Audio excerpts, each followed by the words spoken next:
How's it going, guys? Welcome back to the What's Up Eddie channel, Divine Therapy Sessions. And of course, I'm the one and only Eddie. So glad to have you guys back, and these are my Divine Therapy Sessions. Hey guys, today I just want to talk about holding people prisoner in your mind, or even holding situations, people, places, and things. I'm a little out of breath. I just got out of the gym.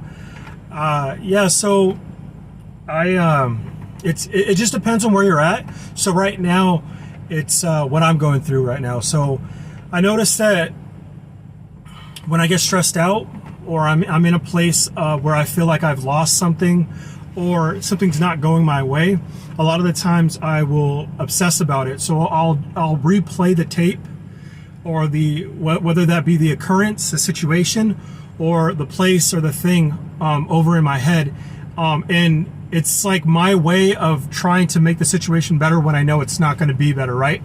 So oftentimes I don't catch myself doing it. I'll do it for quite some time before I start to catch myself and say, oh wait, you know what? This isn't helping me out. This is actually stressing me out and making me more anxious about the situation, right? A lot of the times we get this way when we you notice when someone's in like the interview room. I know I've been guilty of it, where like people are fiddling with their hand. It's when you feel nervous, right? Anxious, fearful, when you have to perform. People get that performance anxiety, right? But I get that with not just in those circumstances. I get that with grief, bereavement, you name it. So as of late, and it usually happens when someone leaves my life, right? I get into a situation where I'm like rehashing old memories on which I was hurt or wounded in a situation, and then I try to justify or make things feel reasonable in my mind, right? And so what I'm doing is not only keeping that person memory, that person's memory imprisoned in my mind, but I'm keeping myself in prison as well. And it's at the end of the day, you guys, everything is energy, right? It's all energetic, and most of the time we're dispersing that energy by the boatload. I know that in our day, after like 3 or 4 days of doing this, I'm exhausted, mentally exhausted. And I'll tell you what, physically exhausted is way different from being mentally exhausted. Mental exhaustion, I feel like affects more of your spiritual aura, right? Like your spiritual body. And I think when we have kinks or breaks in our aura, in our auric spiritual field, it manifests in our lives so much quicker, so much harsher, and it's really hard to get rejuvenated back into that state of high vibration of where we want to be, right? So I noticed as of late, I had been missing this person, and then thinking about all the different ways I could have done something, right? And I'm not getting anywhere, and I wasn't meditating. And that's usually a good key indication, because if I'm meditating, I have a constant contact with my higher self. I say God, but I'm just going to use higher self right now, because at the end of the day, when you're talking to your higher self's always going to come in and they always got your back, right? And so for me, it's like, this morning I meditated, I went in for an hour, checked in with myself, and the first thing they said is, Eddie, why are you imprisoning yourself? Why are you you're in a prison, and you have the door's wide open, and if it was closed, you have the keys in your hand. Why are you sitting in this cage? And I thought to myself, oh my gosh, why do I have to be reminded of this stuff all the time?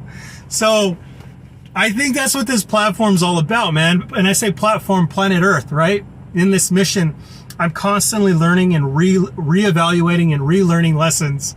And it's amazing how many times I have to learn the same lesson. But hey, you know what? This is where I'm at.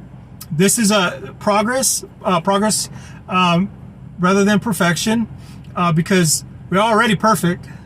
We just got to act like it, right? Yeah, so I don't know. Maybe someone else out there is going through the same thing, that mental mind warfare that's self-imposed. A lot of it, oftentimes.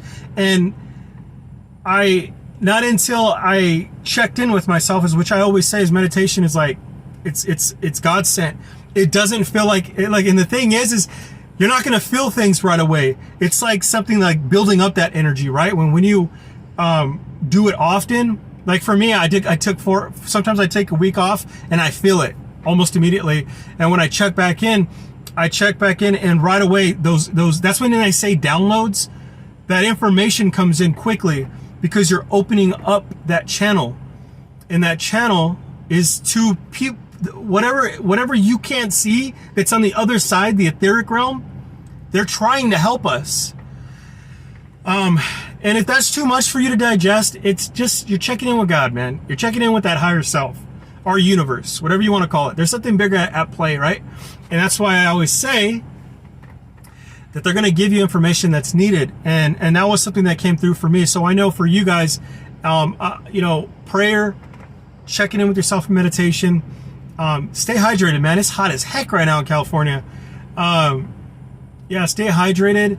Right now, you guys, is a good time, perfect time to do your manifestations, man. Do your manifestations. Today is tonight, I think it's like around 10:45, or let's just say 11 o'clock, full moon.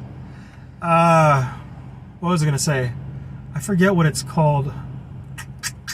I forget the moon, but if you are into the law of attraction manifestation, you can use the energetic field, which is, I think, open up for 14 days, is the full moon. So you can use that energy to manifest. Tonight it opens up, so you might want to take advantage of that. I know the August 8th as well is the Lions, what do they call that? The Lions Portal, Lions Gate Portal, which is a beautiful time to use that fierce Leo energy to really attract that abundance, that 8-8, right? So do your candle magic, do your prayers, do your meditation. Make sure you're doing your cleansing, doing your salt baths. You want to make sure you stay away from negative people. I just got confirmation from my low battery, so that's an indication that it's an indication that I'm changing something right now, right, in the universe, and they're acknowledging it, and they're trying to acknowledge it to you guys that, like, there are signs, there's synchronizations out there. 747 on my clock, 7 minutes and 47 seconds. That might be an angel number for you. Guys, just getting the good word out there. Oftentimes we place ourselves in a prison that we don't need to be in, and it's a no bueno. I know for me it never works out, and oftentimes we sit there for way too long, whether that be in relationships that we shouldn't have been in, whether that be situationships, friendships, eating things that we shouldn't be eating. I know I struggle with that as well.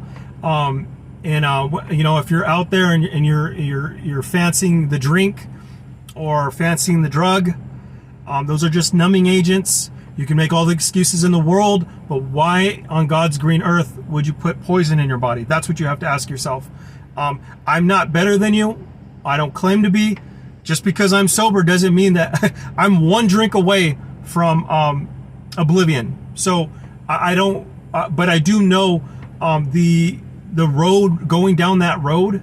I went down that road as far, almost I've had near-death experiences, so I know exactly what I'm talking about when I say that road is it's a bottomless pit, and I would call that hell.